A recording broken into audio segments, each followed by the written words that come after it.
Welcome to the Be Unstoppable podcast, where we bring you the voices that are shaping the industry, breaking boundaries, and redefining what success looks like. Today's guest is someone whose journey is nothing short of legendary. Riki Bleau is a man who has been at the epicenter of British black music for over 2 decades, and his story is one that will leave you inspired and in awe. From the streets of Hackney, soaking up the sounds of Caribbean culture, to the boardrooms of major labels, Riki is not just a career, he's a movement. He started with nothing but hustle and a passion for music, selling mixtapes by hand and transforming his early grind into a career that has shaped the sounds of Labrinth, Emeli Sandé, Naughty Boy, Sam Smith and more. And that's just the beginning. Riki co-founded since '93 the label that is pushing the boundaries of British music and elevated artists like Fredo, H, Lowski, and so many more into the mainstream. But it's not just his ability to spot talent that makes Riki unstoppable. It's his vision, his resilience, and his relentless pursuit of excellence. Today, we're not just talking about a man who has conquered the charts, but someone who's broken through barriers, fought against the odds, and continues to elevate British music to heights that it's never seen before. Get ready for one of the most powerful conversations we've had yet. This is Riki Bleau, and this is the Be Unstoppable podcast. Riki, welcome. How you doing, brother? I'm good. How are you? Oh man, I'm in reasonable shape. Just reasonable shape. Just reasonable. Reasonable is very good. Okay. It's outside is very grim. So to be in reasonable shape, you're doing all right. Fair play. Fair play. I want to jump straight in and I want to get right into your life. We're going to go right to the beginning. Talk to me about what life was like for you growing up. Tell me a little bit about your background, a little bit about your home life. Background, home life, growing up. Growing up was fun. I grew up in a council estate in Hackney, Nightingale Estate to be specific. And I'm one of 4. My parents emigrated from Dominica, so I had West Indian parents. I'm technically a first generation. In fact, not even technically. I'm a first generation. What do you call it? Immigrant. Yeah. Where most first generation immigrants are older, basically. So I'm one of the younger versions of a first generation immigrant. And I guess what the significance of that really is that every generation, I guess, we become a bit more westernized. My household was definitely the Caribbean. Like once you went in that door, that was it. It wasn't like the rules of England didn't matter. It was the Caribbean inside the household. It was Dominica in the household. So grew up with Catholic parents, having to go to church, and big family. My mum, may her soul rest in peace, has 10 brothers and 3 sisters. My dad has 5 brothers and 6 sisters, if my memory serves me right. So I grew up with a lot of extended family. Which still is actually and underpins, I think, who I am and my character innately. And it kind of plays a part into how, I think it plays a huge part into how I navigated growing up in the era I grew up in and the times that I grew up in. Because there were things that I kind of couldn't get away with doing that my friends were doing. So I had to be cool enough to be able to be outside and navigate that environment, but also know that I shouldn't be here. Do you get what I'm saying? I know it very well. Like my household. And there was several times that things would be happening, and my biggest worry was I couldn't embarrass my parents. So I would do anything to not embarrass my parents. So things that other people were, and obviously you're not going to tell your other friends that that's your motivation or that. So it translates as something else. So it makes you look like a tyrant. Because you can't tell me nothing. The truth of the matter is I'm far more scared of my parents than I'm of you. That's a very West Indian thing. Yeah. I'm not worried about fighting this brother or I'm not worried about none of that. I'm worried about my parents. But in your mind, it makes me look like a tyrant. But the truth is I just got bigger problems than you realize. You know what I'm saying? So, growing up was fun. The estate was fun, like culture, surrounded by it.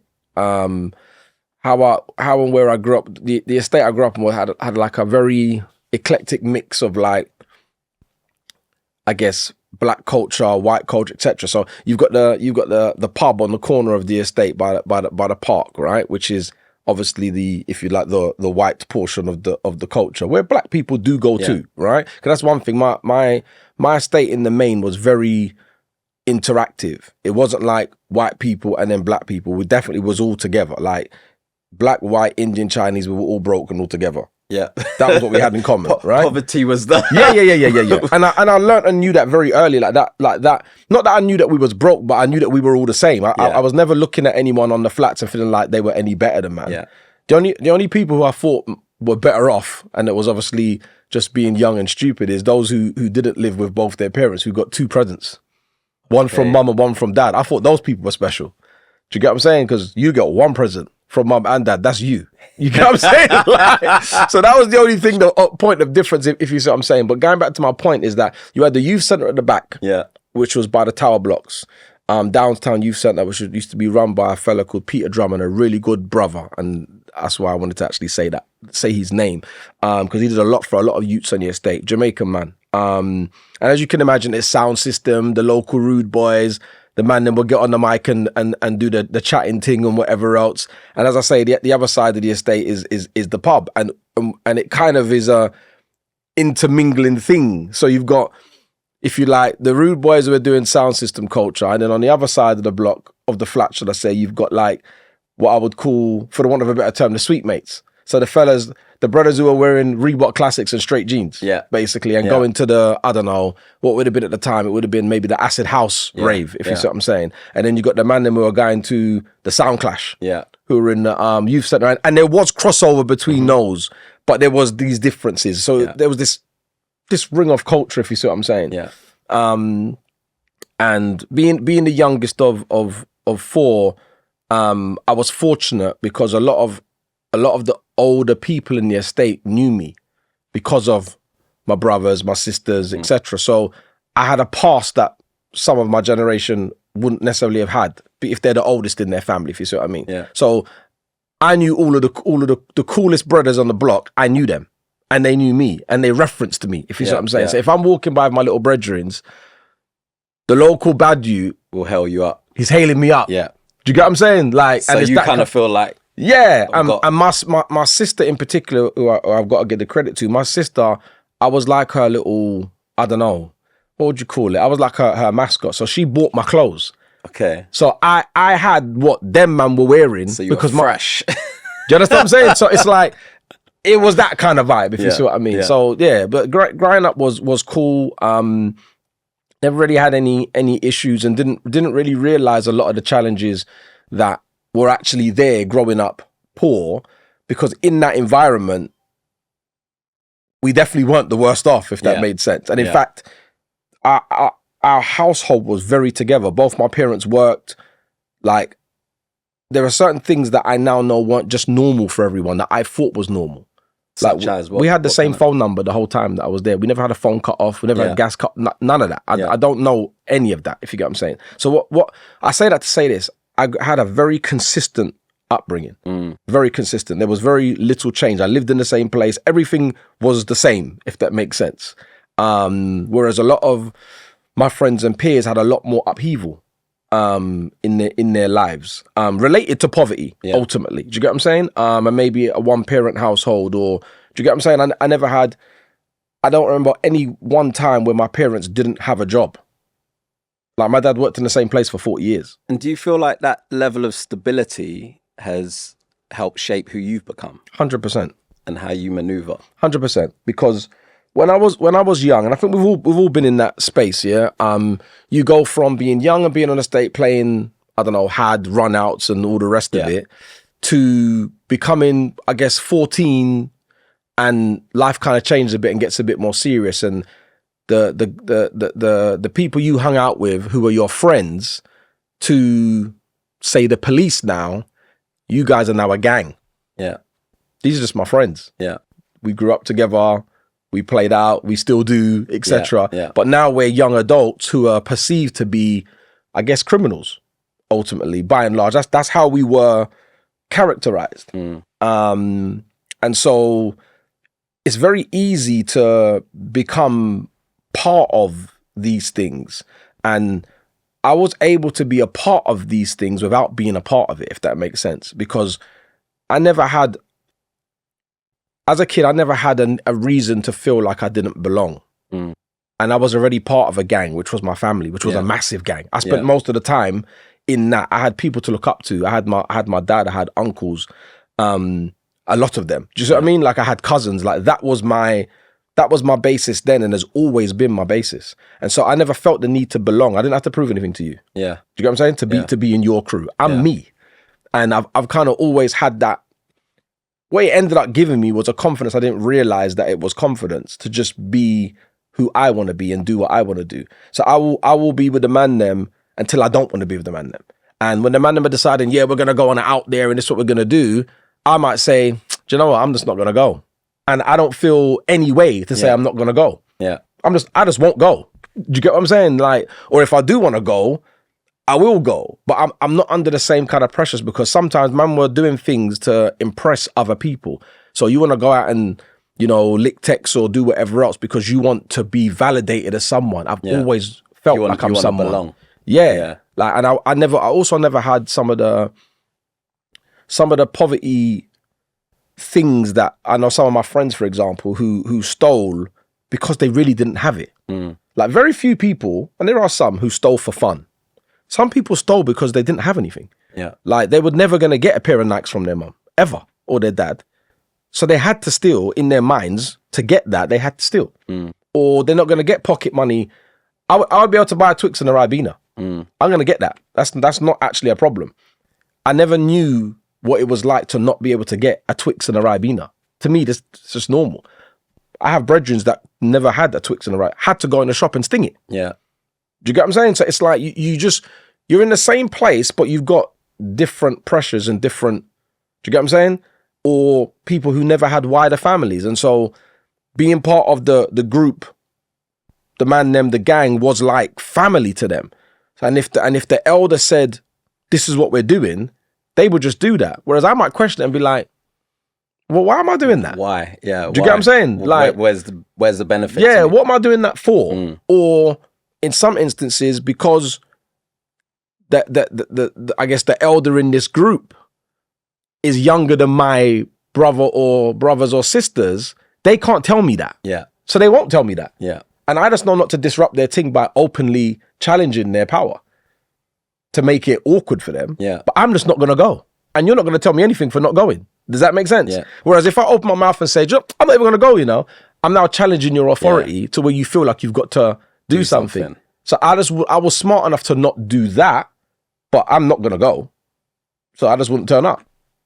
And no one would say anything to me. Then I'd be out the next day and we'd crack on with what it is. Do you understand what I'm saying? It was that kind of vibe. So I had a bit of autonomy, which I didn't realize at that time, but I had a bit of autonomy that gave me a bit of freedom to navigate. Do you feel like growing up, people saw something in you? Because I had a similar thing in a similar space where, you know, growing up, you're around certain types of people and like you, I'd be like, yeah, I'm not doing that. And in fact, in some cases, it'd be like, Ben, we're going to go and do this, but you're not coming.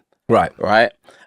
Do you think that was because they saw something in you and they were like, nah, there's something that you need to go I never had the you're not coming. Oh, really? I'm not going to lie. No, I got that. I never had the, I was a child actor, so I was doing that stuff and they're like, nah, you're not coming. right.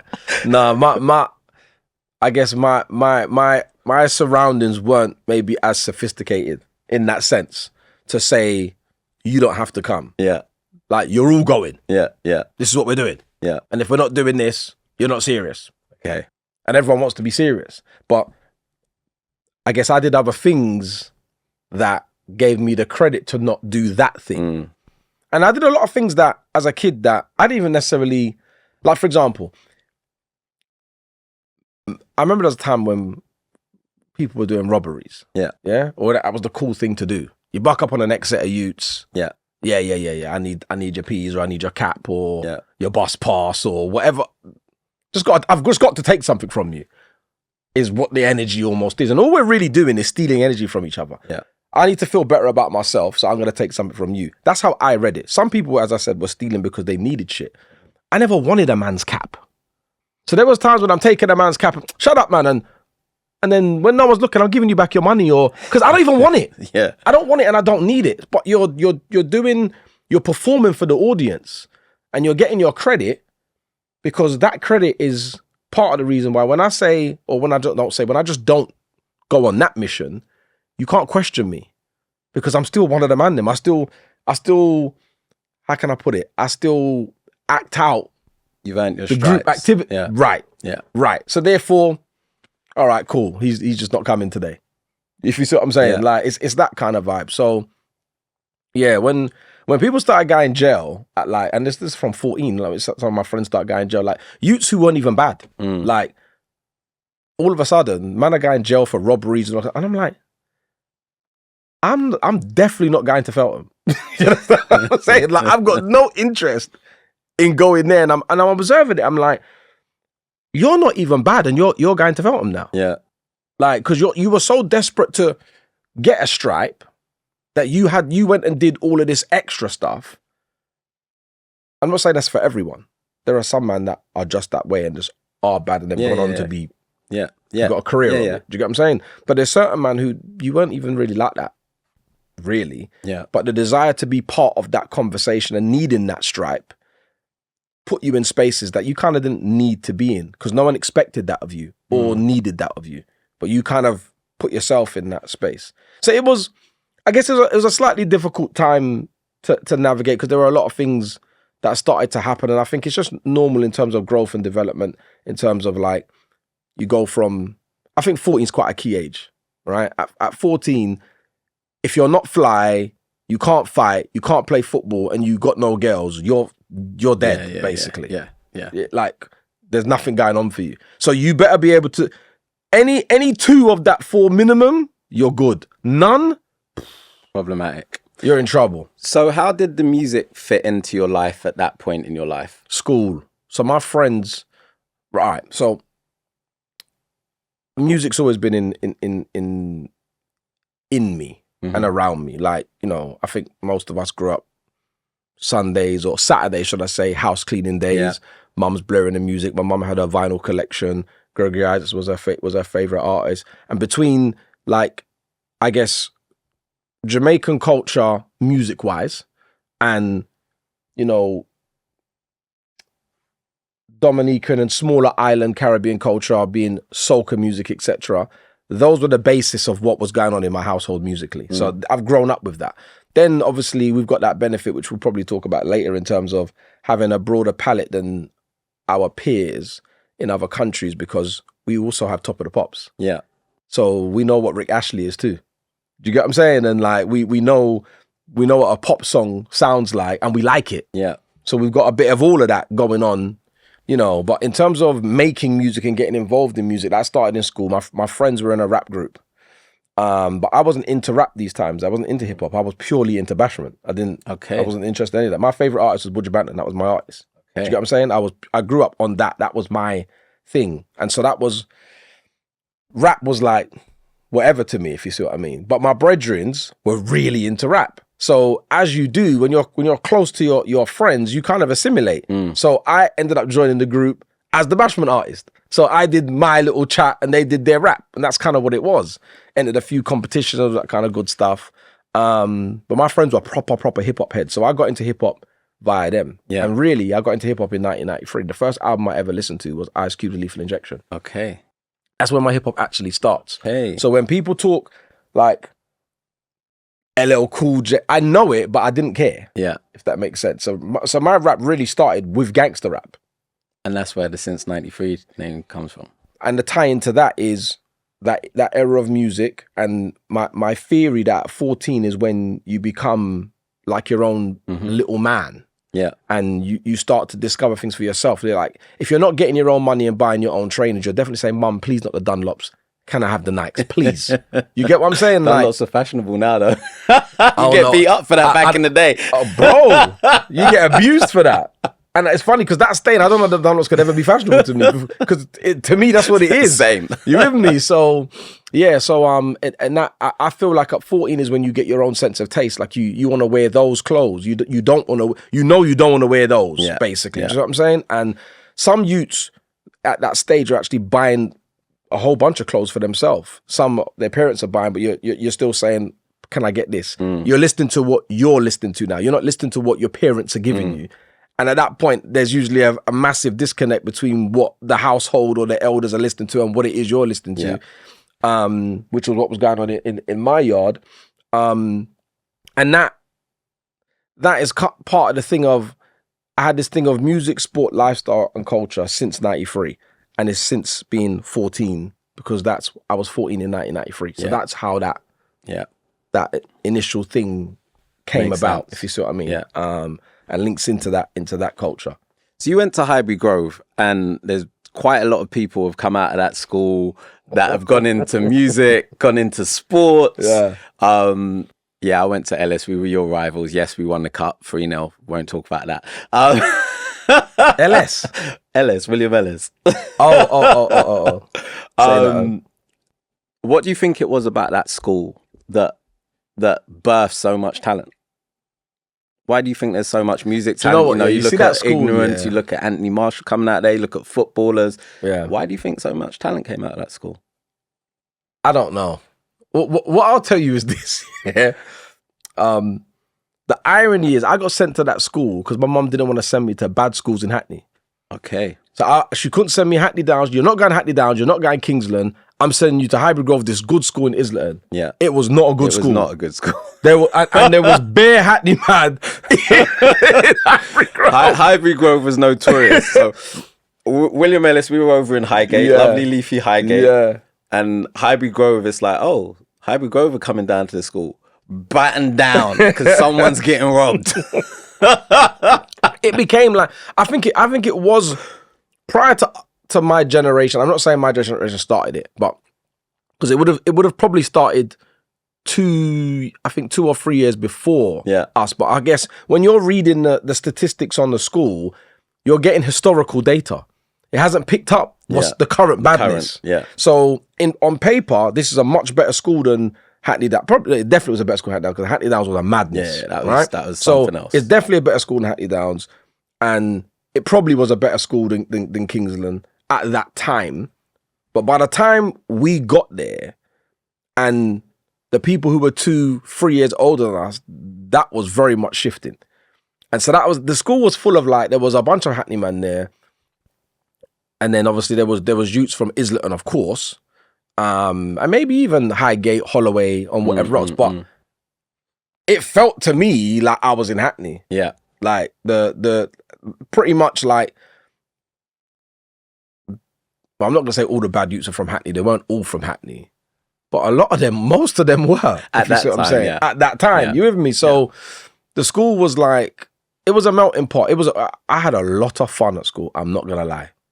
I had a lot of fun, and I learned in my later life that a lot of men weren't having fun. Oh, really? Yeah. And we were there together at whatever was going on, and I thought this was all funny.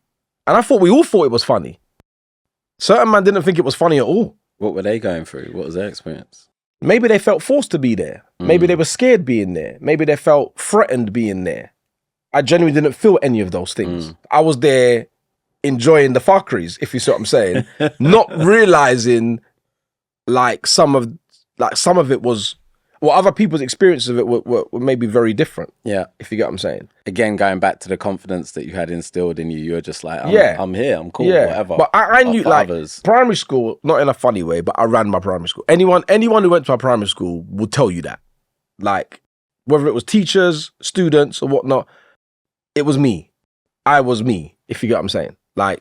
And so going to secondary school, I took that into secondary school and realized very quickly this is not going to work. I bumped into a youth in the first year, probably in the first couple of weeks, got into it with him, and I couldn't believe how strong this youth was, and he's the same age as me. You know, like you're just like, raw.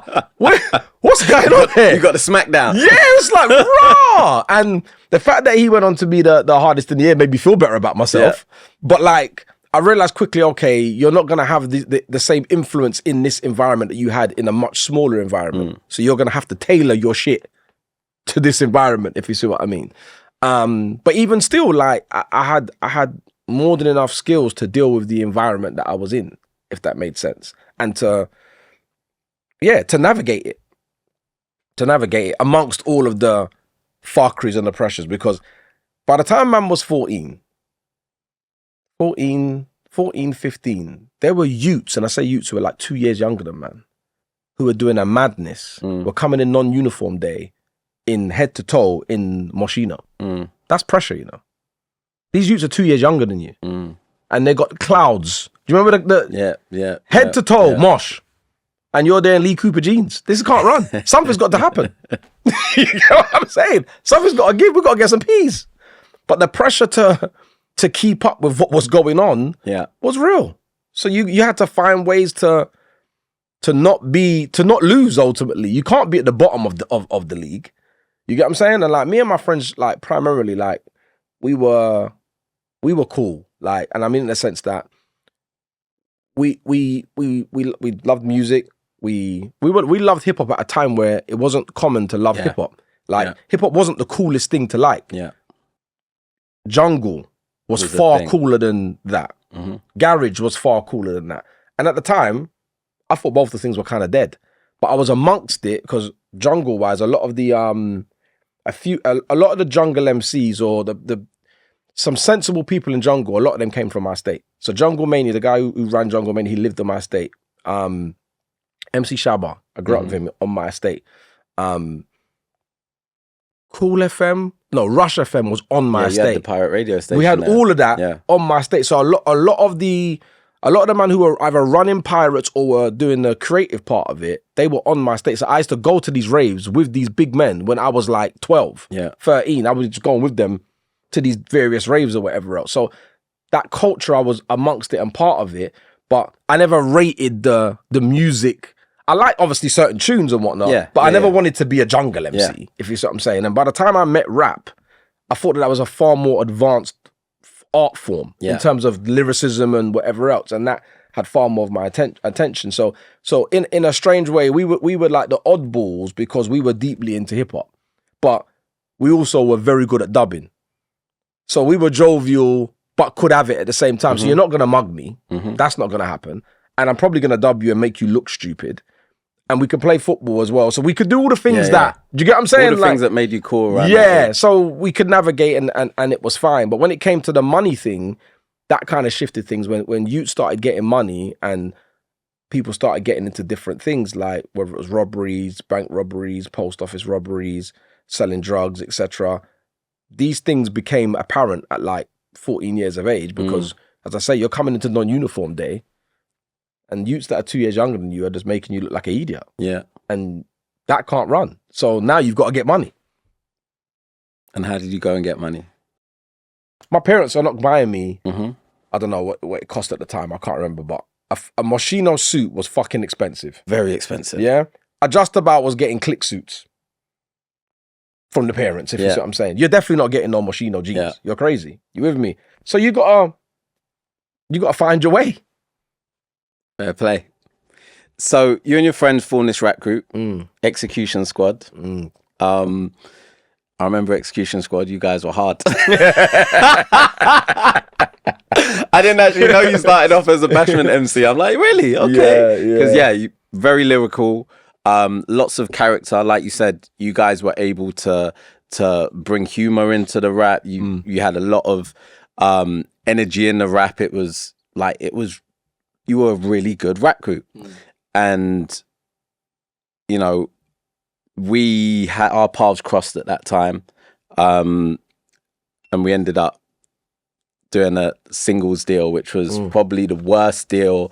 18 years old. I didn't understand the business. Gave you some paper that I was given to give you. Yeah. You guys signed it, put this record out. You got no promo, no marketing, no nothing. And that probably really peed you off.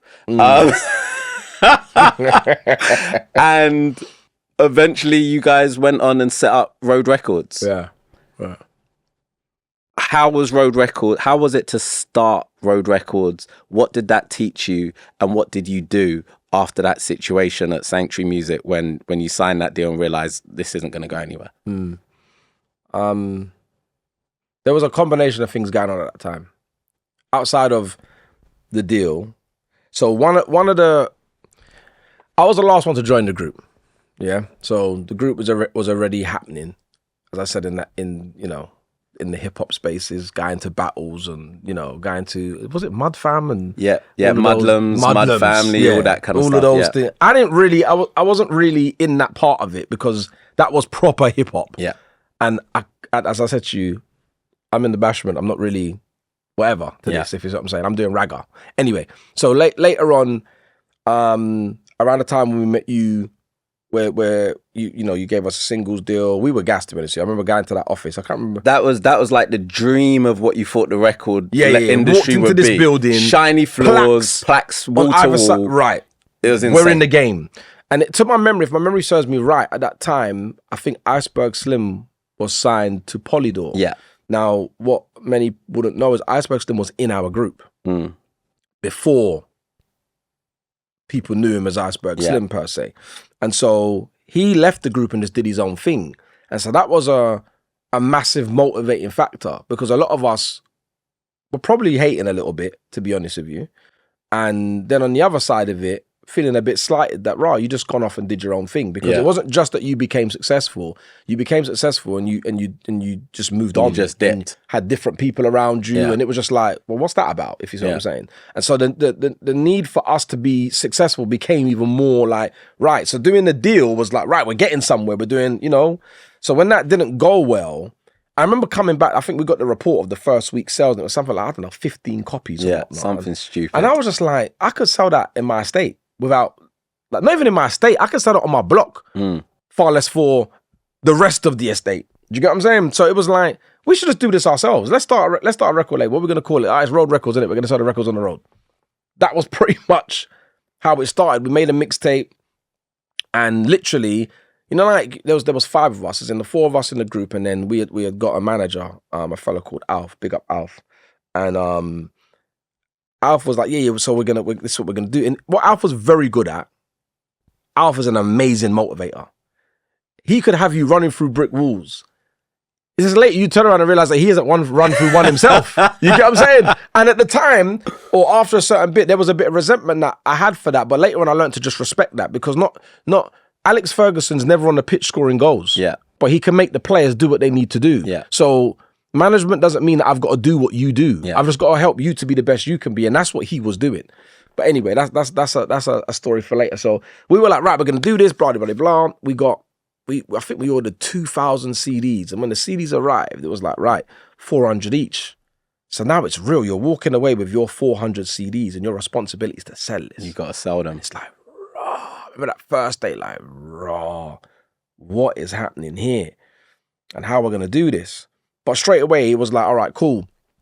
Just go to your network. And that's something, again, that I've always had a strong network. Like I said to you, I come from a big family. So straight away, right, giving that cousin 10. I ran it like it was Avon. I sell this to you for £2.50. You sell it for a £5. I'll come and check you in a couple of weeks. That was basically what it was. And I also was very motivated that I didn't want to be the weak seller in the team. Yeah. You get what I'm saying? Competitiveness. So, right. Yeah. So we're trying to make sure that you've handled your shit. And I remember coming back and I'd sold mine the fastest. And I didn't expect to. Because I was convinced that Alf was going to be first. Yeah. Convinced. So I was like, if I can be second, I'm going to be all right. So when I had sold the most, I was like, raw, I can actually do this thing, you know. So we actually ended up selling 10,000 copies of the CD. We had street teams going on the road. We did what we called a borough to borough tour, 32 borough tour. Nice. So we would have presence in every local borough, but then we would go to West End as our default because that's where you would sell the most. You get what I'm saying? So on a Saturday, it was always West End. And we had a street team of people doing that, and that was all like, there was so much learning. Like looking back on that now, there's so many things that I learned in those periods that I've taken into what it is that I do now or other stages in my career, because I've worked in or applied most areas of the music industry before I was in the business properly. Yeah. Just didn't know that was called marketing. That was called plugging. You're just out there trying to make your shit pop. You know what I'm saying? And you know what the time was like? You had what, Westwood, 279, Big Ted and Shorty Blitz. That was it. That was your remit. Do you get what I'm saying? So getting on those shows and freestyling on Westwood's show on Radio 1 was the pinnacle. Yeah. You see what I'm saying? Like, and if you could, and supporting Ludacris at the Kentish Town Forum, it's like, we've made it. Yeah. Right? And we set a target to sell 10,000 CDs, and it was because at the time that would have been some kind of record. And we had decided between us for some reason that when you sell 10,000, something's going to happen. And then we sold 10,000, we're looking at each other like, what happens next? Now what? What's...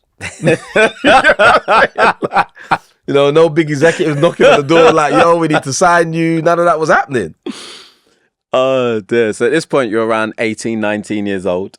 You've got road records going. You're learning about the business. And you're kind of living a double life. Yeah. Because you've got yourself a job. And around this time, is it around this time that you had your son as well? Yeah. So my parents emigrated back to Dominica when I was 19. And so they went in my son was born in the June and they went in the September of that year. So we're talking 1999. So I bought my first flat that time as well. So I was working at British Telecom, doing the music on the side. Well, let me go back. I was going to Waltham Forest College. When my girl got pregnant at the time, I had to go and get a job. Yeah. So I started going college part-time, which just became nothing because,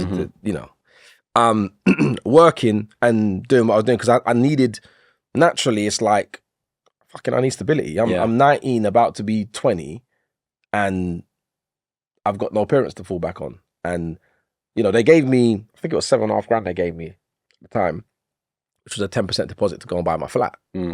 So I had that. So I've got my flat now. I've got my flat, I've got my son. I'm a big man and I'm 19. If you get what I'm saying. Yeah, mortgage. Like, I got a lot of responsibilities, but going back to upbringing, while that wasn't normal, what was normal was to get on with it. Because my dad always was a very practical man. A man of very few words, but a very practical man. So I think I took from him the ability to just get on with it. So if I get, wherever my circumstances are, I'll just do it. Like, there's no time to overthink about it, or definitely no time to over worry about it because I'm not thinking about it. You're just doing it. You with me? And before you know it, you turn around and you're now in this other space. And you look back and say, fucking hell, that was a lot, Like, when I talk to people and like, I'm like, this is what's happening at 19, I'm like, raw. Yeah. Like, enough of my friends didn't have utes until, a couple of them did have utes around the same time as me, don't get me wrong. But the majority of my friends that had children like 5, 6, 7 years later. Yeah. Majority of my friends that, bought houses, were buying houses maybe 10 years later. Because to be honest with you, and I know I'm kind of jumping, until I was 30 or approaching my 30s, I always felt I was way ahead of myself or way ahead of where I needed to be or wanted to be. Do you get what I'm saying? It's only in that period, which was credit crunch period as well, when shit all went wrong, to be fair, in that period where I was like, rah, for the first time I feel like I'm behind. And it was like a very uncomfortable period, and trying to work out where you wanted to be, and how you wanted to be. So you've got your son, yeah, you got your mortgage, by day you're at BT, and sometimes if you can be bothered going to college, and then by night you're rapping, sharing stages with Ludacris, you're making it happen. The two worlds collide and you decide, I'm going to sack off BT and I'm going to chase this music dream full time. What was going through your mind when you made that leap? And looking back, how did that risk build the foundation for the career that you've managed to build? Yeah, it definitely did. Basically, I got to about, I think I was 23. I was 23 years old. I'd been at BT. I was in my 6th year at BT because I started BT when I was like 18, 19. And what happened was, I was in my van. I was spending all day trying to not work and then racing home at 6 o'clock to do all of the things that I wanted to do. Yeah. So on top of what you just said there, I was also studying the knowledge to try and be a black cab driver because I thought that would buy me the ownership of my time so I could do the things I really wanted to do rather than spending 8 hours of a day numbing my brain, playing Football Manager on my laptop in my van, trying to avoid work. Yeah. Do you get what I'm saying? Yeah. 'Cause that's literally what I was doing every day, between hours of 8 and 6. How many championships did you win? Ah, bruv. What I'm saying is I was heavy at Championship Manager. If you know about that game, you know. But you can kill bare time on that game. Like, you put your head up, you're halfway through a season. It's like, right, I've been doing this for 5 hours. Yeah. You know what I'm saying? Stole a lot of my life, that game. Yeah. So, what am I saying to you? So, in that time, I got to a point where it was like, it was kind of catching up with me at work that I wasn't doing any work, if you get what I'm saying. And I also felt like I wasn't making the progress I wanted to make because I was spending too much hours at work. Now, fortunately, and this, again, this thread will keep happening, yeah, of going back and seeing that there were things that happened in my life which probably didn't happen for a lot of people because they wouldn't have been in that kind of space. When I started working at British Telecom, my dad gave me an ultimatum. I either pay keep in the house or I link the insurance man, who them time used to come and knock your door. There wasn't that one line to come and knock your door every month or whatever else. Take out some policies and whatnot, so invest some money, or you give them the money for the keep. Naturally, I invested the money. 5 years later, one of those things is worth 30 grand. So I'm sitting in my van and I'm like, this is long.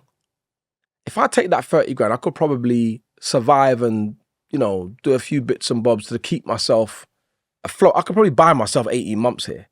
And if shit doesn't happen in 18 months, I'll just go and get a job because I'm convinced that I can convince someone to employ me. Do you get what I'm saying? Because the truth of the matter is that one thing I've never been short of is work ethic. I'm not scared to work, but I just want to do something that I want to do. Yeah. You with me? So anyway, I bit the bullet and I did that. And I took my 30 grand out of my ISA and I left work and I went full time into music at this point. I'm still studying the knowledge as well because I'm looking for a bit of security within that. But that's what I was doing. And I would say that in the year, well, I never got a job. Like from that day to now, I've well, let me not say that. I've never worked outside of music. Yeah. Since that day. So what happened was I'm now full time doing the music thing. Got the street team, looking after the street team with my guys and promoting our music. And while I'm on the road selling our CDs, obviously you're meeting people. I met the people that were about to start Channel U. Mm-hmm. And so I'd sold them a CD, blah, blah, blah. They're telling me what they do. And they're like, look, if you got any content, they're looking for content. If you remember Channel U in the early days, they had like half a day of music and then at night it was a madness. Yeah. And and even before that, because that went on for some time, but even like, I don't even mean like the music madness. It was just a madness at this stage. There was some interesting content going up at night on Channel U. And they just didn't have enough content for 24 hours of music per se. Even though it went on to be, the dirtier videos went on at night. At this point, it wasn't even dirty videos. It was just X-rated content. Right. Yeah. So, where am I going with this? So they asked if we got any content. Now, we had shot a video at that point, which wasn't good enough for MTV Base. It's before the internet, so YouTube doesn't exist. Yeah. I think we spent $6 grand on our video. And $6 was a lot fair bit of money at that time, right? So we were like, we can't get this on MTV Base.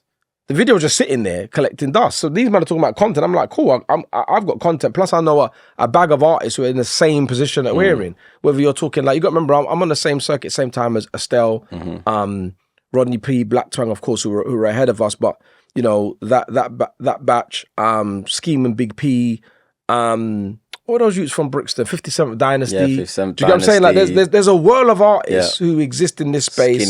Skinny Man, all of that, who exist in this space, who have the same problems we have. You man can't get on MTV Base either. So I just went and linked to everyone and said, yo, need some content, blah, blah, blah, blah. And naturally, everyone just gave you the content because what they got to lose. Yeah. So I've turned up with probably 100 videos to channel you like, yo, here you go. Sort this out. So they were like, rah. This shoot has got all of this content. So they were like, do you want to just do this for us? And I thought, touch, I'm going to do this. I'm going to put my bridges on TV. Fine. And then it's not long after starting that I realized that no one's going to respect you picking the videos and picking yourself. So it's best I start managing the group instead. Is the decision that I made. So that's why a lot of people, if you weren't there, you wouldn't even know about the artist portion of my career because it was before the internet. And even kind of before that Channel U era and run. And people more remember me or know me as Riki Bleau from Channel U. Yeah. If you get what I'm saying. That's kind of like the start. That's the first interaction of you've had with people in the music industry. Yeah. So these times, obviously Channel U ends up blowing up, and it blows up in line with the explosion of grime predominantly. Obviously there's rap going on, but it's the strength of grime that is really making this thing what it is. And it's that ability to actually see ourselves now, because prior to that, we couldn't. There was nowhere to see ourselves. All we saw was American culture. But the truth of the matter is, when we went out on a Friday night and you're going to Coliseum or wherever it is you're going, that didn't look like hip hop. Yeah, it's iceberg, it's straight jeans. It's, you get what I'm saying? It's a different kind of vibe. So there was like this disparity between, I guess, what lifestyle was for a young Black British or just young inner city people versus what was going on Nelly's video or Jay-Z's video or whatever else. So Channel U just bring that, we can see ourselves kind of thing. And I think that just changed everything. And I started doing I became the music and promotions manager. So I used to do the compilation albums. We started doing award shows and different kind of things and whatnot, and broadening out. And that was the beginning of that period of my career. I started a plugin company on the side, which I gave my brethren to run. So artists came to me for to get their stuff on the channel, and they were looking for other ways of servicing their music. I would introduce them. They used to go and link my man. He does radio plugins. Do you get what I'm saying? So your entrepreneurial mindset from just early, kicked in. Yeah. From early, just turned it in, just started hustling basically straight away. And that's again where I say I've worked on so many different sides of the business because of these various experiences that I have a lot of information, experience, and insight that I can share with anyone, artist or otherwise. You with me? So that was that, and that was going amazing. And I was, as you can imagine, I was meeting a whirl of people and really feeling myself, thinking that, this is what we're doing. Yeah. And then what happened was, I think if I get the timeline right, I met Tim Blacksmith there. And he started. We became friends, and he taught me about publishing. So Tim Blacksmith is legendary producer that then went on to create stellar songs alongside another Danny D. legendary producer, Danny D, and the two of them created Stellar Songs, which is one of the most successful British publishing companies. Yeah, to come out of the UK. Yeah, no doubt. And obviously they managed Stargate, legendary production outfit. Rihanna, Neo, etc. Yeah, and the rest. So, but obviously that was, again, if we put it into a time frame, that hadn't all happened yet. Yeah, obviously they were looking after Stargate. They were established in the music industry, no question, no doubt. But they hadn't. I think they were just in that portion where they were about to go to America. Yeah. So anyway, he taught me about publishing, and he actually brought me to a showcase by the Brand New Heavies in Radio 1, I believe it was. And I've gone along, and I remember being there, and I met a world of people, and none of them knew or cared about Channel U. Yeah.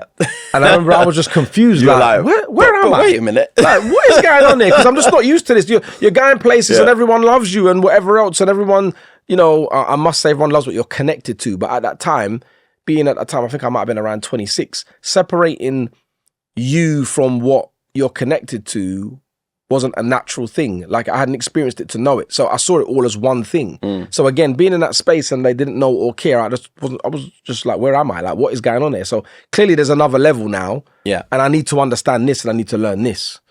And then what happens is I end up leaving Channel U. The fella May, so rest in peace, that was running Channel U, Darren, he decided to go in a different direction. I was made redundant. A truth within that is that Darren suspected that I was somehow benefiting from the channel outside of what he was paying me.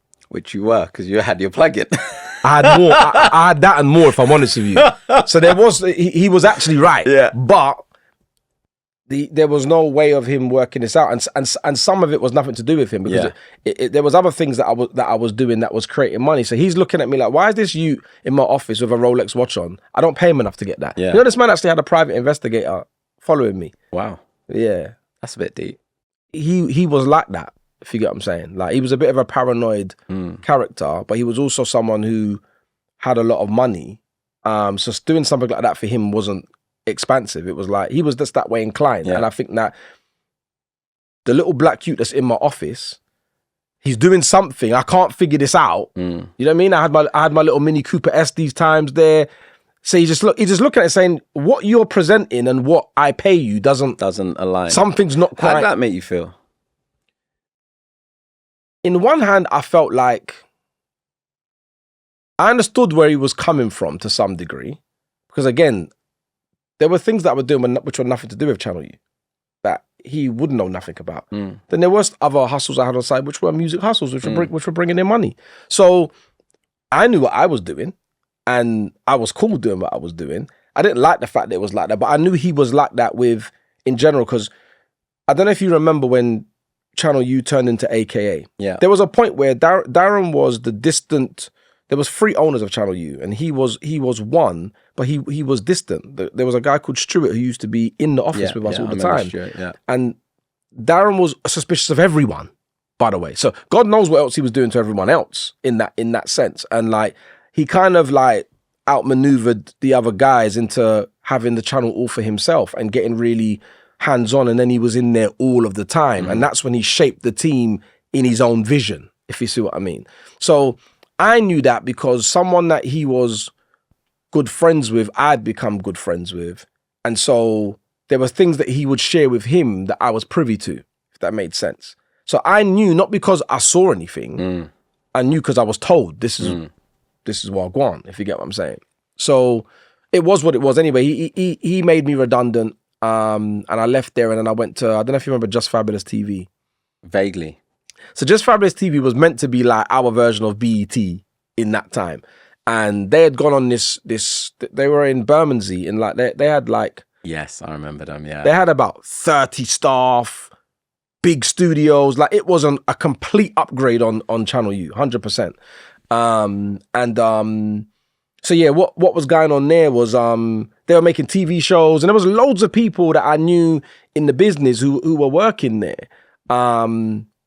So I joined them to do a bit of marketing and to do the music videos. But of course, because this isn't a music video channel, I had to have more of a role than just doing music videos, because that was not going to encompass much. It wasn't going to encompass the entire thing with me. So I did part marketing and the music video stuff, but I didn't last very long. It kind of, I might have been there 8 months, and within about 6 months, things started to just get a bit weird. Like, we got paid a couple times in brown paper bags in cash, and I'm like, you're paying 30 people in cash. Why?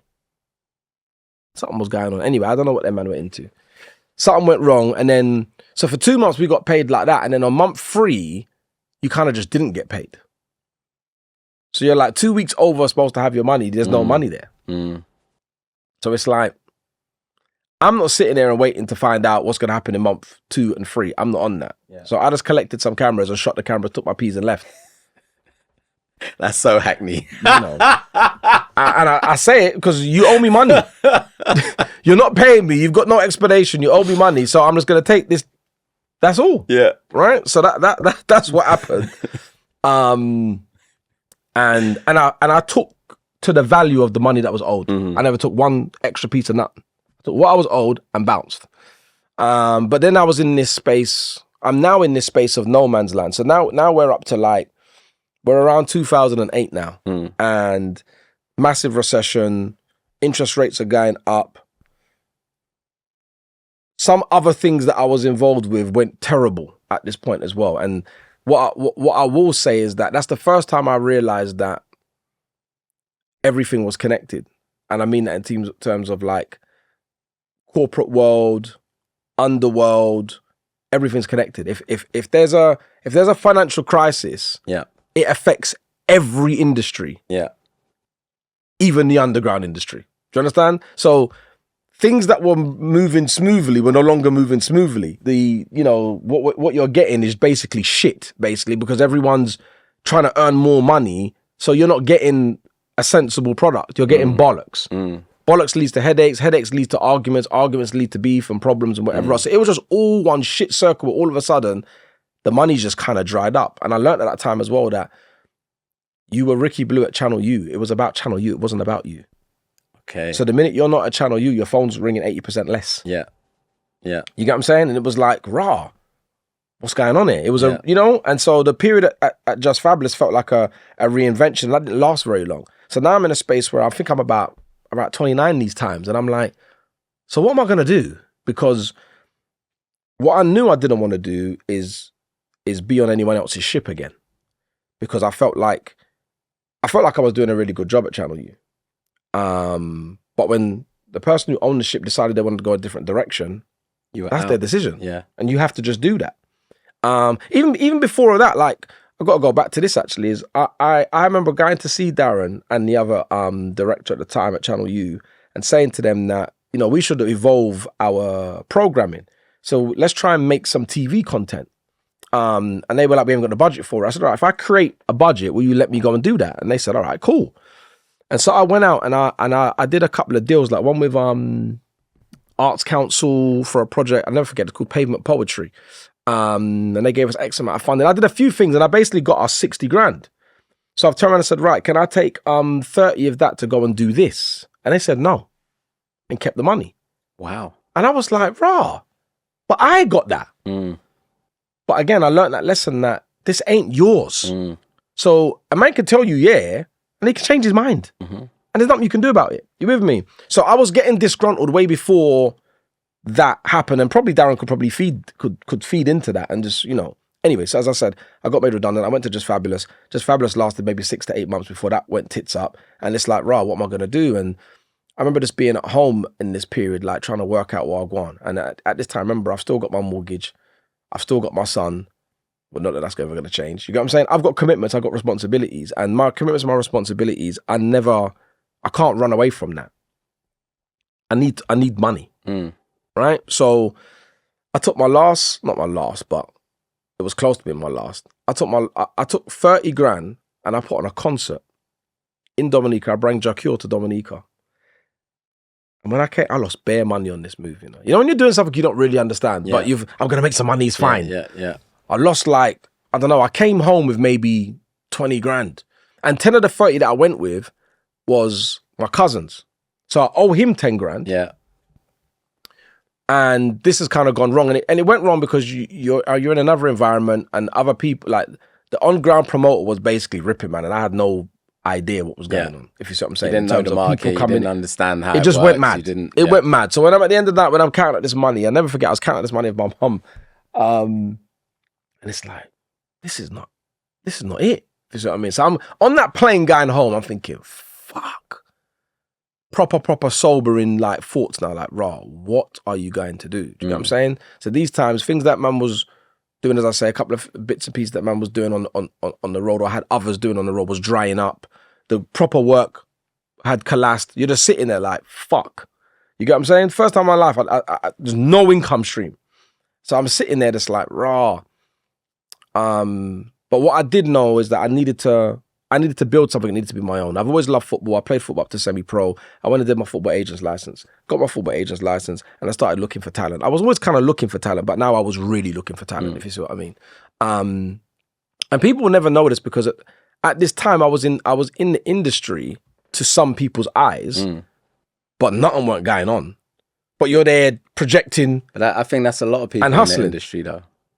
Well, the perception, deception. I know I've been there. So I can only assume that others have been there. Yeah. But that was my truth. So at the time so we signed Labrinth. I discovered Labrinth. I was doing tour.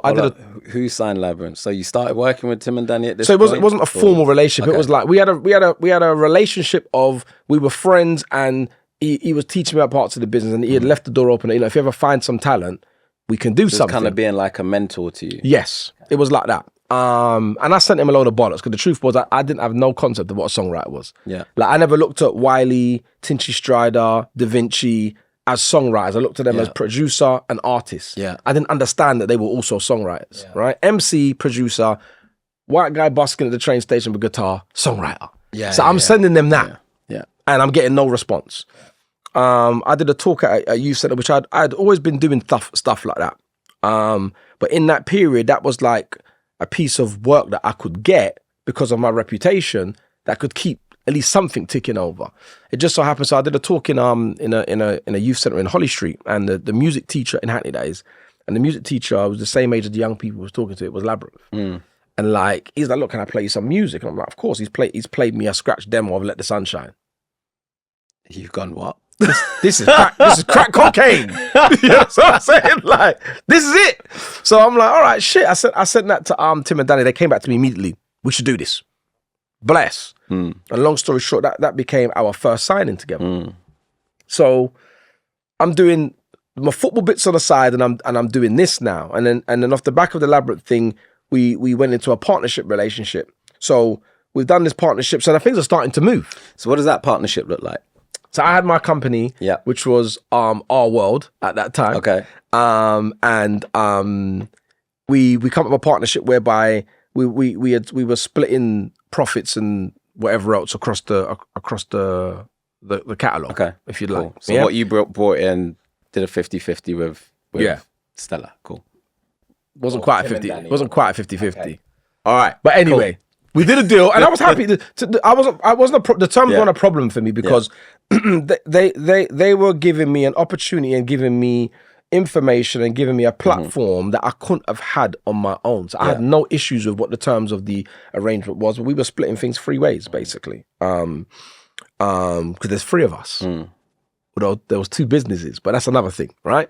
So we did that, discovered Lab, signed Lab, and it's like, all right, cool. We're in the game now. We're moving. But if you're in the business, what you know is when you're signing people, you're spending money. You're not earning money. Yeah. So visibly to the outside world, you're moving. Yeah. But I am moving, but I'm not earning yet. Yeah. Because this has to now go and become something for you to earn. And also you got the pipeline. Even once it does start to earn, it's a good 18 to 24 months before that money comes back to you anyway, because it goes through the pipeline. So quite quickly after that, I discovered Naughty Boy on MySpace and started managing him together with Tim and Danny. Yeah. And then he introduced me to Emeli Sandé. I remember phoning Danny excited, thinking, yeah, I found this brilliant girl and whatnot. But it so happens that Danny already knew about Emeli Sandé because he used to manage her with Adrian Sykes, who was her manager then, before they had gone on their trip to America to try and do the whole Stargate and build out the America thing. So Danny already knew her. So it was more of a reintroduction than a finding per se. But long story short, we signed Emeli not long after that. And then Naughty introduced us to Sam Smith, and we did a co-publishing venture with Sam Smith. Now, in a very short, within 2 years of each of those, these are one after the other, these signings, right? But within 2 years, they all realized their potential in a major way. So you've got Labrinth, obviously, producing the groundbreaking Tiny singles and quite a few songs on that album.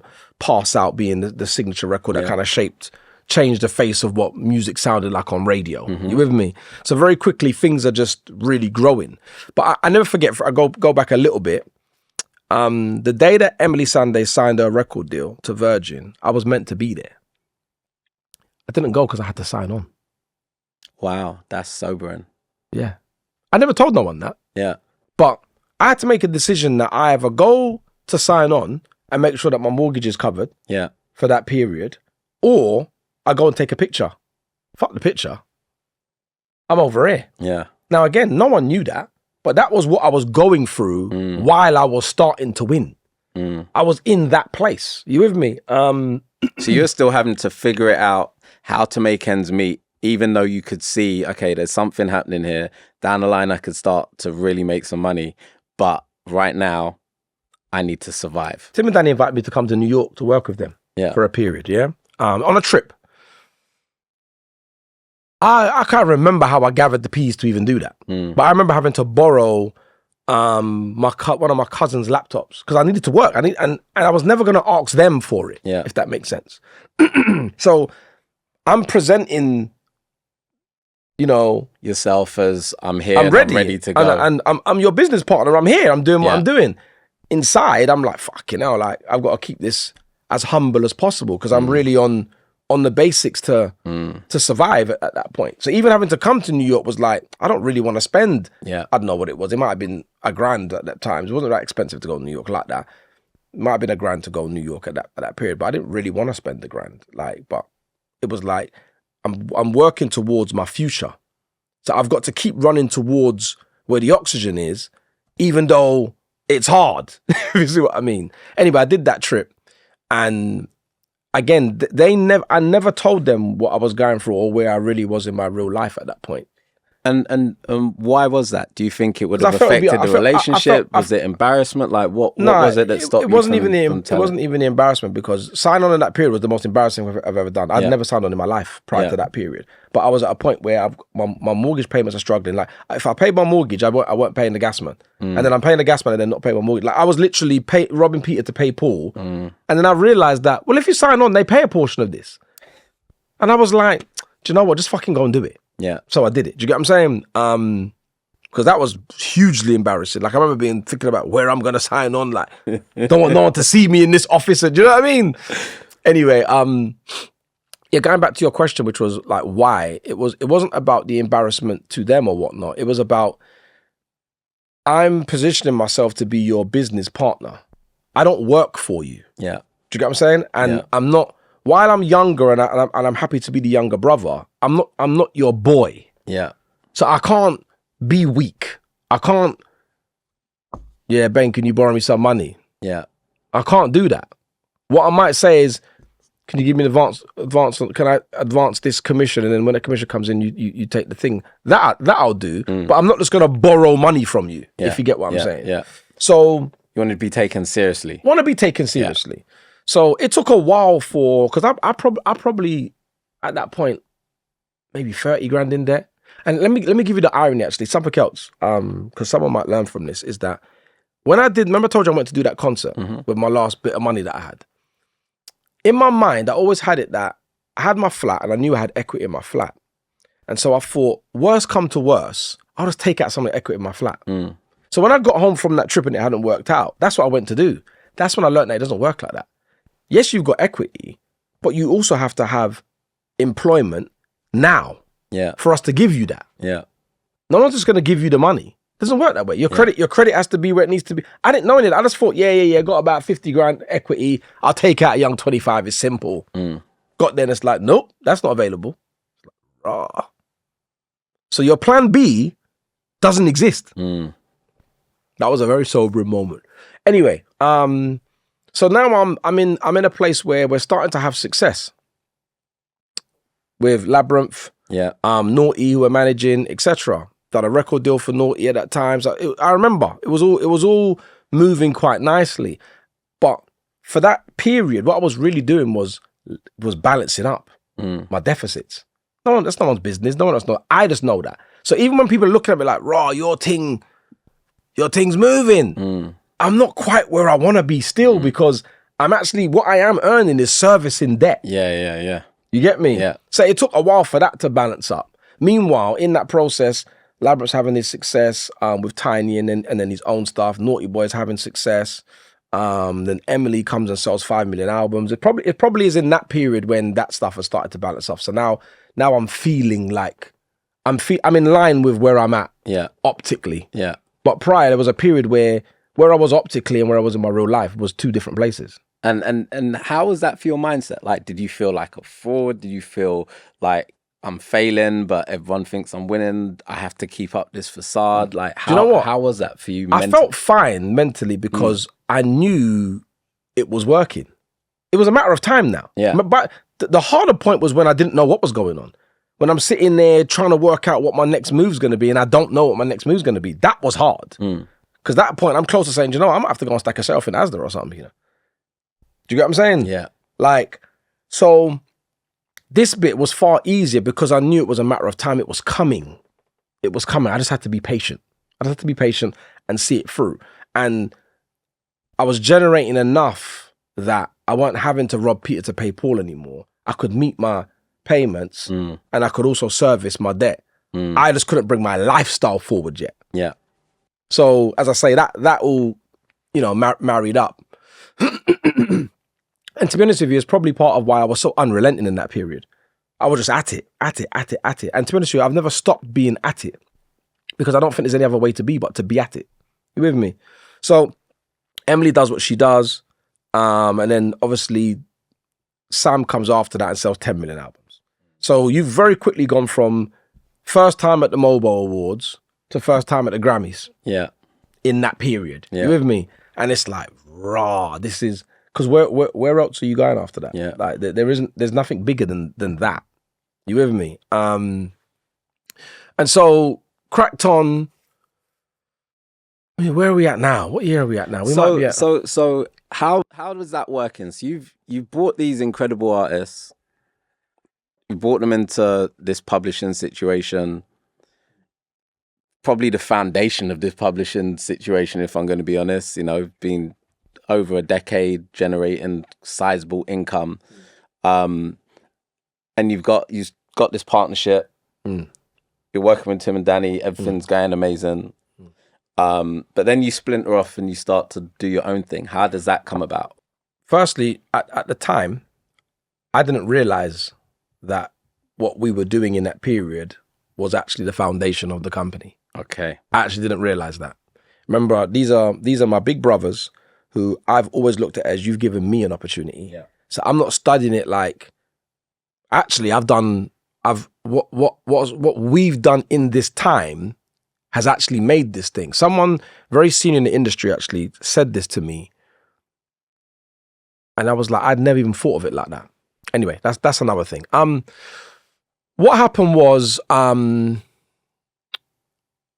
I think the relationship that we had, although we had done amazing business, the relationship was very personal, and I think that the way that the business was ran was very in a personalized way, and I think that stuff that was nothing to do with the business started to interfere into the business, in terms of opinions, perspectives, and maybe I'm getting too big for my boots. Maybe I need to be slowed down a little bit, or maybe I'm not. Maybe the perspective is I need to be paying more dues, not literally in terms of financially or whatnot, or I don't know. Maybe paying dues is a bit strong or maybe incorrect, but like there's clearly a bit of tension. Yeah, yeah, and it started in different ways. Like certain things that I may have wanted to do are now being questioned in a way they weren't questioned before. And you would have liked to have thought that I'd earned the right to not be questioned, because there's always to have the autonomy and the trust to be able to do. Yeah, like I remember, which was probably right now in hindsight, but at the time I remember wanting to do a deal with Bizzle, and it became about what traveled and what didn't travel, like what was global and what wasn't domestic, if you see what I'm saying. And do you remember that in this time, when I'm on the ground running the operation, I'm running pretty much the UK arm of this business, and Tim and Danny are in America. And there was a point where everything seemed to become so much about America that I think I found it a little frustrating as well, that everything was about, or was from an American lens, when ultimately the stuff that we had done, which had given us the platform to do the other stuff that was being done on top of it in America, the foundation of it was here. Yeah. All these writers that we've just spoke about, the foundation of that was here.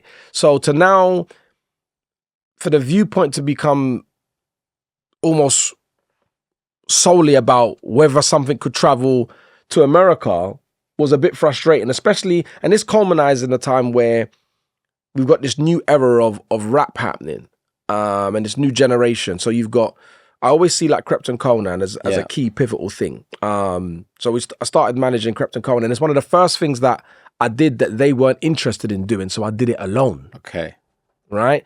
And that probably indirectly was a bit of a catalyst, because it was the first time that there was something that we were doing that we weren't doing, I was doing. That made sense. But it wasn't that I didn't want to involve, it was that they didn't see the vision. They didn't see the value in it because it was local. But and don't get me wrong, that's probably a lot to do with the major success they were having in the US, which and also age. It's that too. Different age group. That too.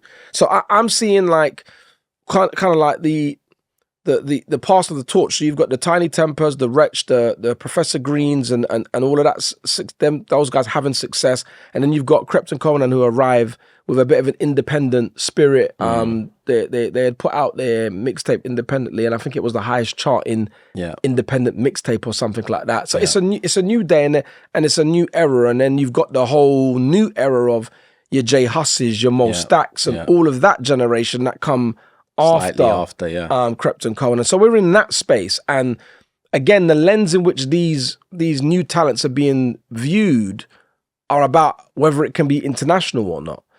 And personally, while I love going to America and whatnot, it's never been my ambition to live in America. Yeah. And it was also never my ambition to have, if you like, and to me, it didn't make sense for us to all have a US lens. That's kind of counterproductive, if you see what I mean. So, you know, there were some things within that, and then what probably was the biggest catalyst and the cause of tension, to be fair, was Naughty Boy. Because Naughty decided that he no longer wanted to be managed by all three of us. And a portion of that, I've never spoke about this publicly, but a portion of that was his perspective that he wasn't getting, I guess, much from the guys, from his perspective. And it was me, basically. Now, slightly unfair, because me was we. Yeah. Right? I am your day-to-day guy. But it doesn't mean that I'm not speaking to tapping Tim into and Danny. Knowledge and relationships. That 100% was still happening. Yeah. And I think, you know, for him, as in for Naughty, I think the larger issue or resentment was that I think he wanted to be more important to them than he was. Or he wanted to feel that way. And I think he not speaking for him, this is my perspective on it, I think that he felt, I'm never going to be Stargate to them. And he was being uber successful at that point. You know, I think we had just done his label deal. With La La La, number one in 26 countries. Like, you know, he's going on tour. He's having it. He's having it. And so I think maybe a bit of go with me, maybe a bit of arrogance within it. And so what started to happen was him and Tim specifically, because it wasn't really a Danny thing per se, they kind of weren't seeing eye to eye. And I was in the middle trying to fix their relationship. But neither of them were really coming to the table. Really. So we can talk about it, but you're not talking to him. We could talk about it, but he's not talking to him.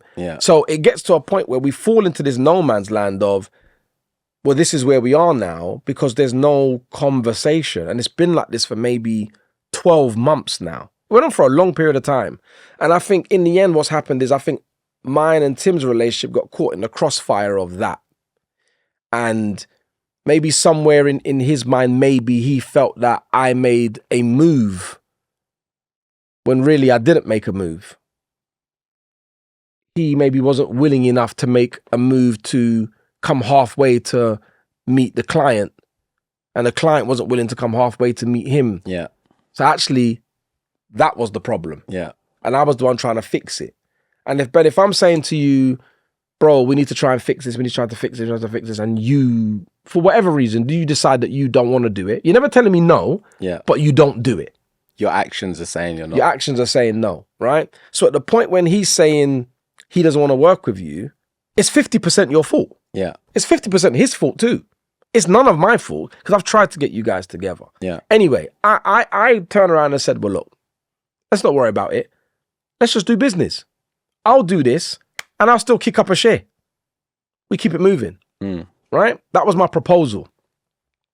And I don't know if that didn't land well. I don't know if that made, if that presented some kind of, I don't know, issue of some sorts. But the energy of that kind of bled into other things that we were doing. And it started to just become not what it was. And it just got to a point where it was like, do you know what? I've just got to do what I'm doing, because I can't keep trying to fix things that aren't being fixed or aren't being You're not trying to fix it per se, but it feels like I'm being held responsible for it being broken. Yet when I'm trying to fix it, you're not contributing to the fixing. You with me? Yeah. And I think at that time, I'd started to do a bunch of other bits. Cryptoconomy being the first, and then obviously Naughty Boy, in that way, and then other bits that I'd found that they weren't necessarily interested in. And let's be clear on that. It wasn't that I just wanted to go and do these other things and I didn't want to do it with them. I was cool with that. And it just ended up into a space of like almost just nothingness and fizzled into nothingness, as opposed to it being, there wasn't a day where it was like, do you know what? Let's just stop doing this. We're canceling. In fact, I don't think up to now, those words have never been said. Yeah. It just became that. And so another thing that had been going on for a time is that my view on what this could look like, because Rock Nation was always my inspiration. Yeah. And you got quite close with Ty, right? Yeah, via Tim and Danny, because Tim and Danny had the venture with Stargate. So they looked after Stargate together, had a label, Star Rock. And that trip I mentioned to New York, I spent most of the time in the Rock the Mic studios, if you see what I'm saying. Like, this is before Rock Nation even existed. This was when they were at Def Jam, and Jay-Z was the president of Def Jam.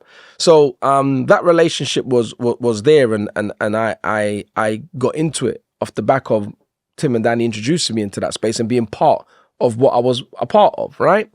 But I always felt like what we were doing at Stellar and Delirious Blacksmith with my company Avant-Garde, what we were doing could be structured in a way that presented itself as not a version of that, but a version of that. Yeah. We've got some of the biggest and best shit in this country. Yeah. Like, I'm extremely confident about what it is. And it's not just rap. And it's not just rap, right? But now I've got this new rap stuff as well. Yeah. So it's like, you know, but it wasn't something that was their vision. And again, I that made us be a generational thing, if you get what I'm saying. Like, the guys, and this is one of something that I learned from them, which I would never, you know, I'm extremely appreciative of many things that they've taught me, of everything they've taught me, to be fair. But they're about the work. Yeah. They just do it. They're not about the perception part. And I think that's where maybe it's a generational thing, maybe it's a cultural thing because of that generational gap. But I'm looking at the time, Young Money, Rock Nation, and I'm saying, well, we can the entrepreneurial we can do vision this. To do I'm looking at Sarah bigger. Stennett's thing first. Axis, I'm saying, well, we're better than this. Yeah. Like, we can, you know, like, why are we not doing this? If you see what I mean, because we're doing it, but we're just not doing it. If that makes sense. So I guess there were a few different lines of visions. I wanted us to get more staff. When we did employ, we did end up employing staff. But even that was a fight, but we did get there.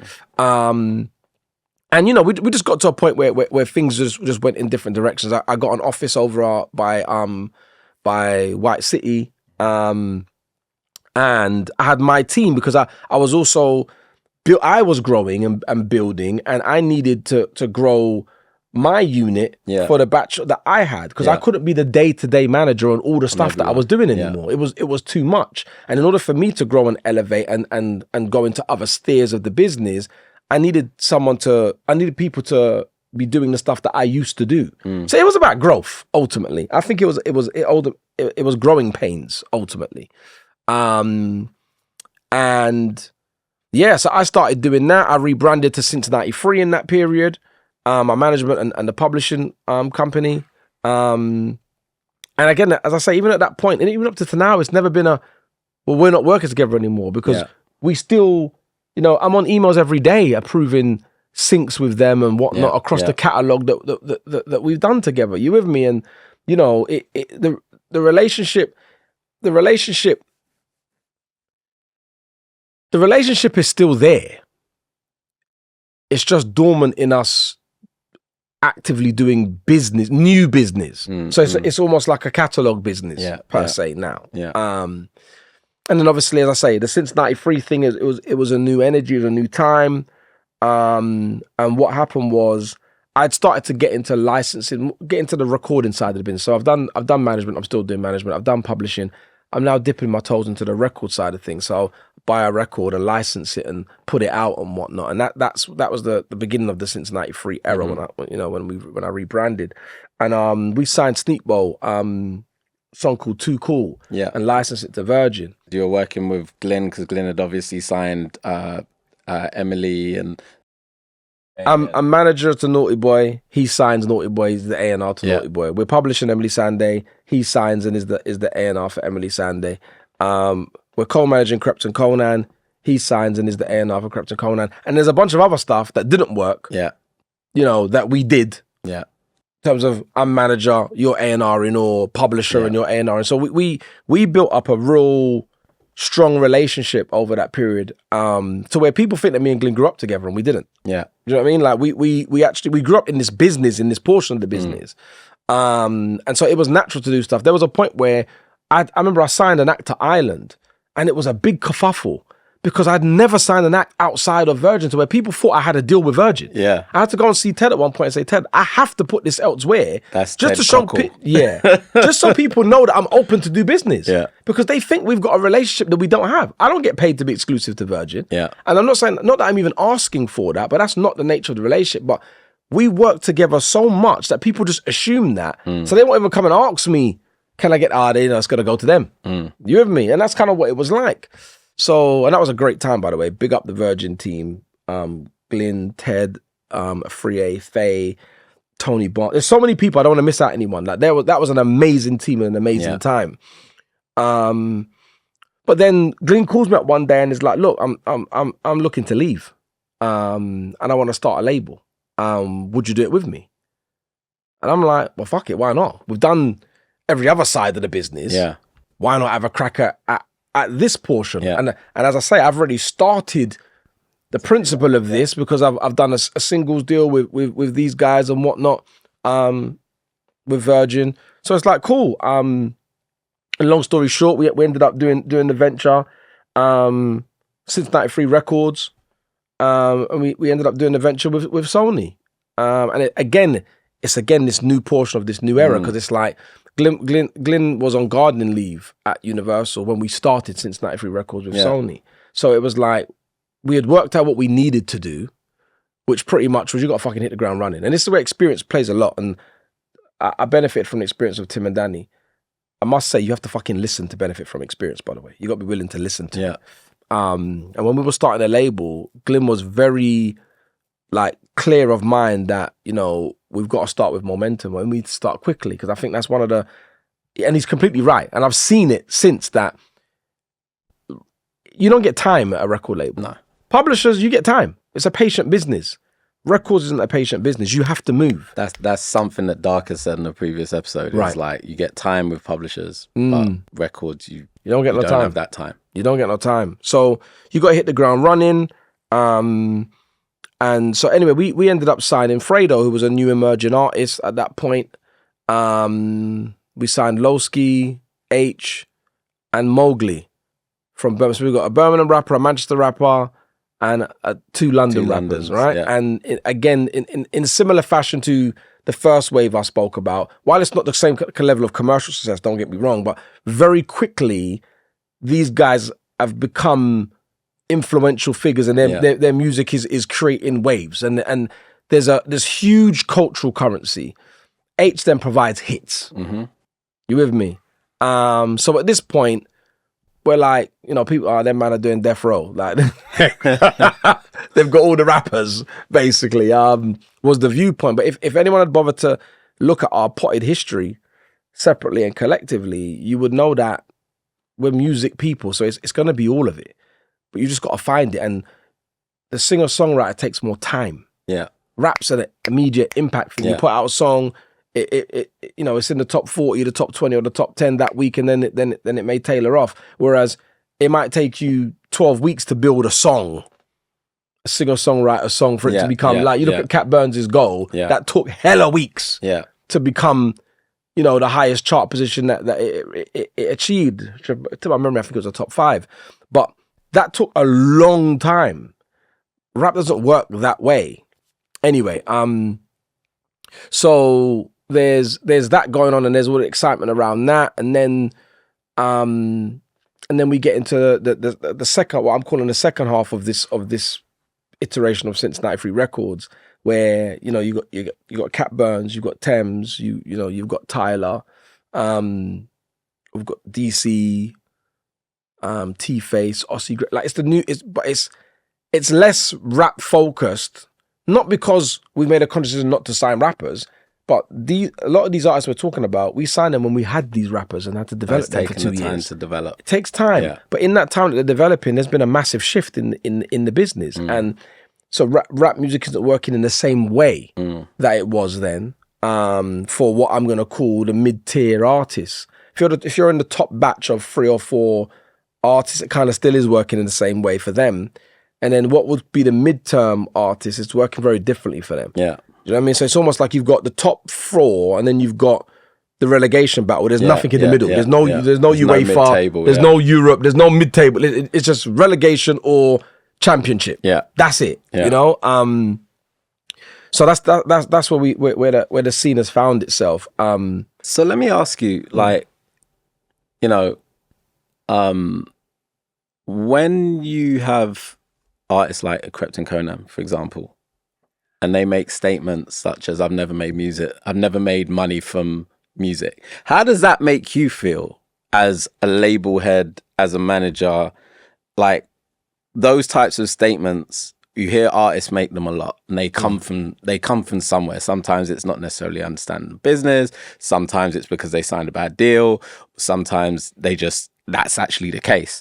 How does that make you feel as someone that is a label owner and has signed artists? Being quite specific to your question, because my relationship with Krypton Conan was management and never label. Yeah, I can't be offended by, the statement, and there's nothing for me to defend. Yeah, what I will say is that everyone's got their perspective, and I think that I know what he meant when he said that. But the truth of the matter is, you have made money. There's no your life didn't go on all this time with no money.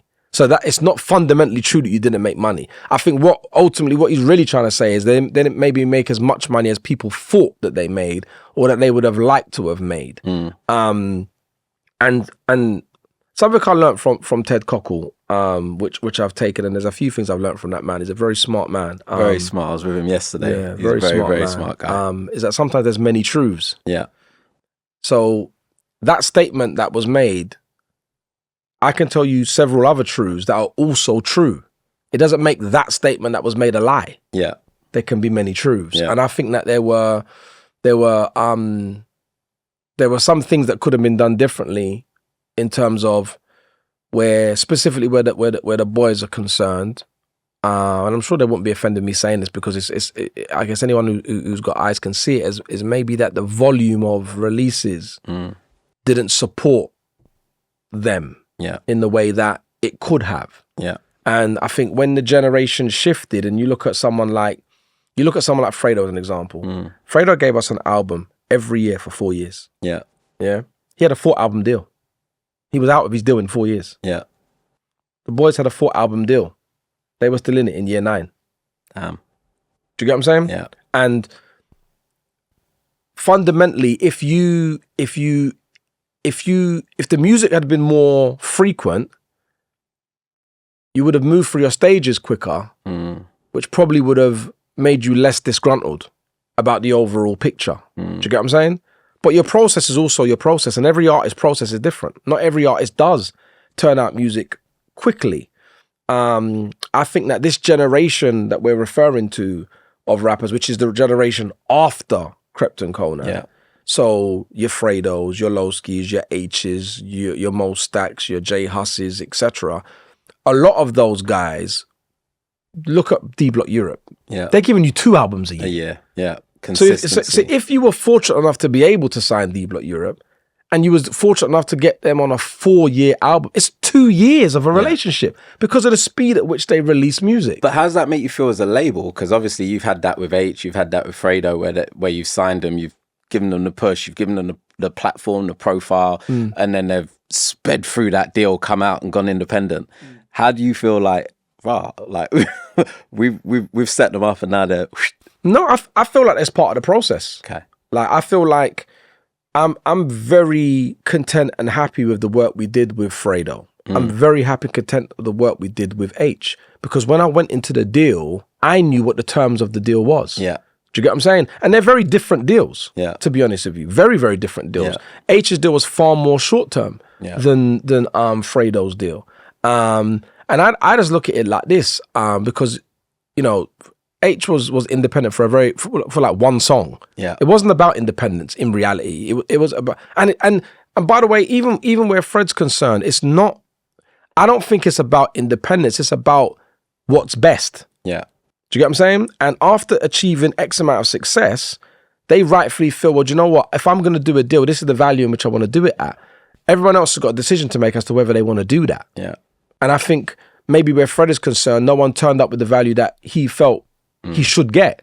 Because if they did, I think he would have done the deal. As opposed to being independently minded, that I've just got to be independent. I think independence made sense because the business around what he could do independently made more sense to him. Yeah. And so he's chosen what made sense to him. Where H is concerned, H ended up doing a big deal with Universal. And that's what made sense to him. It didn't make sense to us at the time. I heard him speak last week, so I was in Manchester, and he was very much like, I just wanted freedom of choice. He's like, whether I'm independent, whether I'm with a label, I just want freedom of choice. So I try and keep my stuff short so I can make another decision and keep it moving. Maybe. I mean, I don't know how short that deal was with Universal. I feel like it was shorter because of the success or not.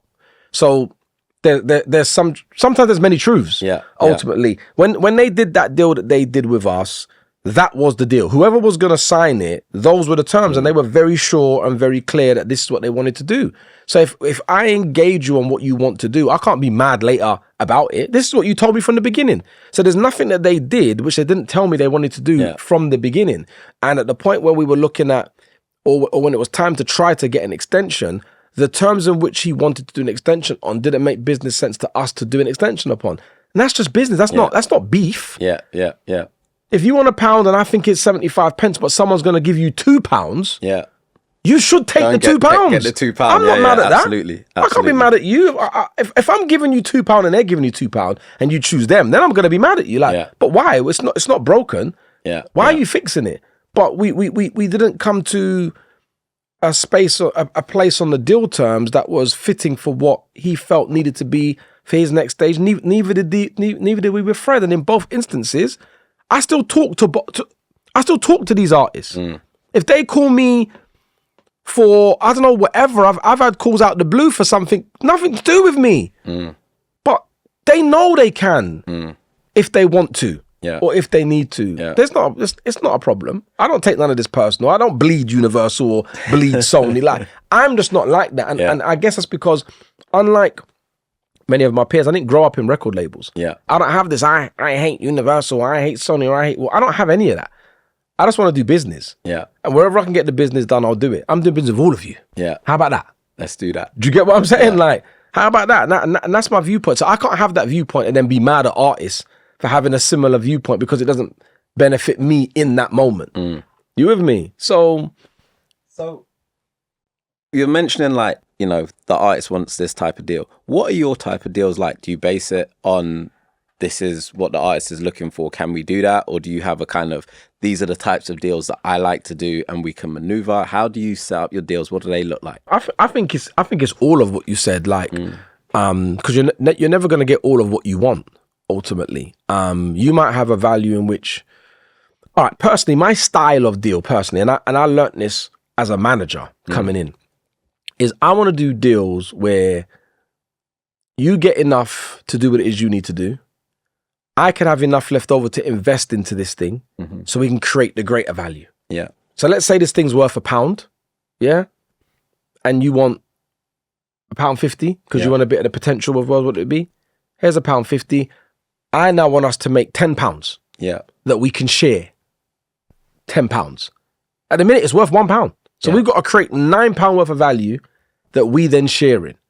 How we sharing that and what that is we got to figure that out.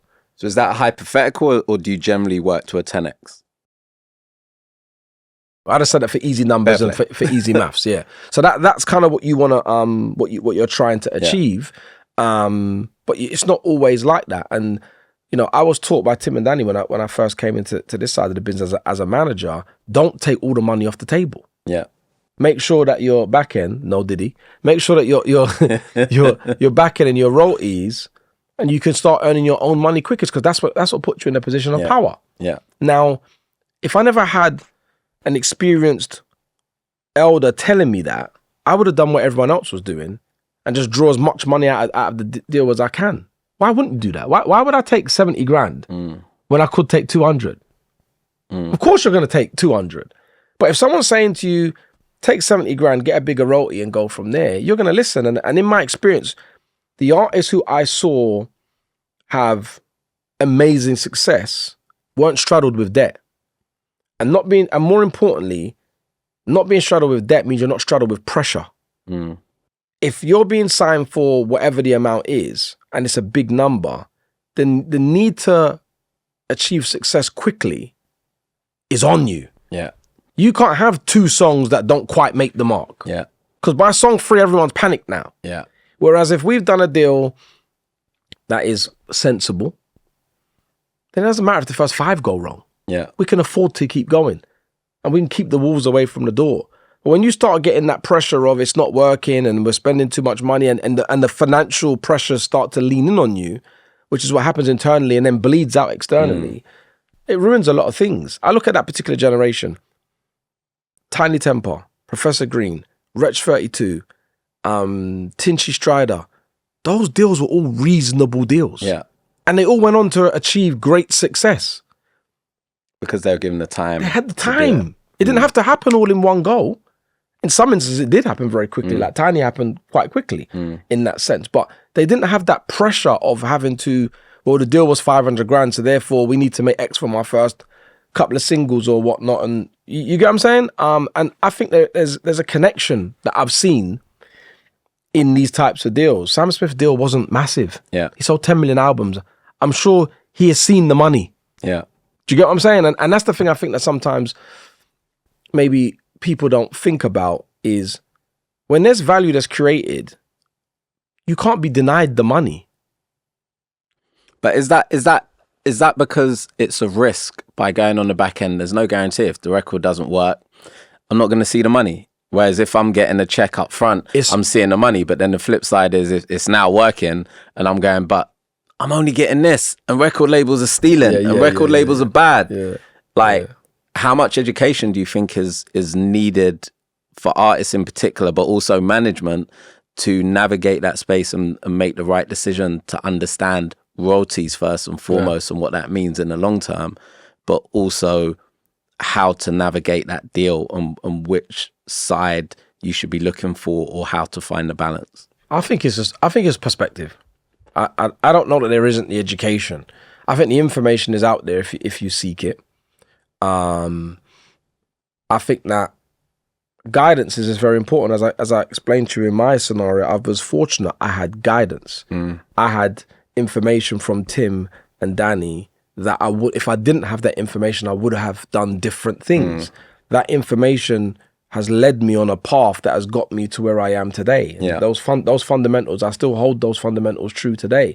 And I think that if you're trying to have a long-term career, you can't have a short-term approach to a long-term thing and expect the result. It can work out, but I don't know you can expect it to, per se, given that you had a very short-term approach. And if you're taking all the... Darker said this the other day in an interview. I watched it the other day, and he was saying that when the artist takes all the money up front, they're betting against themselves. He said it on here. He gave the example of Mumford & Son, said it was 150 grand all in for the deal, recording budget, all in. And that's why they were able to bet on them. You know, I just think that I can tell you several examples of where deals were done at reasonable numbers, or some people may consider it cheap, that turned out to be uber successful, and I don't see any of those artists complaining, because those artists have made a lot of money. Yeah. A lot of money. Yeah. Do you get what I'm saying? You turn around and you sell 10 million albums. When you come back in for your renegotiation, it's not going to be simple. Yeah. The leverage is all yours. Yeah. You get what I'm saying? No one wants to piss you off. You understand? So it's and I know that can sound hyperbolical because not every artist sells 10 million albums. It's rare. But I think whatever you scale it down to, you pick your pressure ultimately. And if your choice is that you want all the money up front, there's nothing wrong with that either. You can do that. Just don't ask for it both ways. Yeah. Don't want all of the money up front and then complain about your back end when it becomes successful. You didn't make your bet that way. You didn't bet on yourself. You didn't bet that way. You betted this way, and that's where your thing is. So I don't think there's a right or wrong. I think that there's just choices to make. Since '93, you've mentioned, it started off with rappers. It's since evolved. Thames, Cat Burns, Tyler. But you've also ventured into other areas. Can you speak about what Since '93 looks like now and the way in which it's managed to evolve? My vision for Since '93, and I think I may have said this earlier at the beginning, that it was music, sport, lifestyle, culture since '93 was the mantra.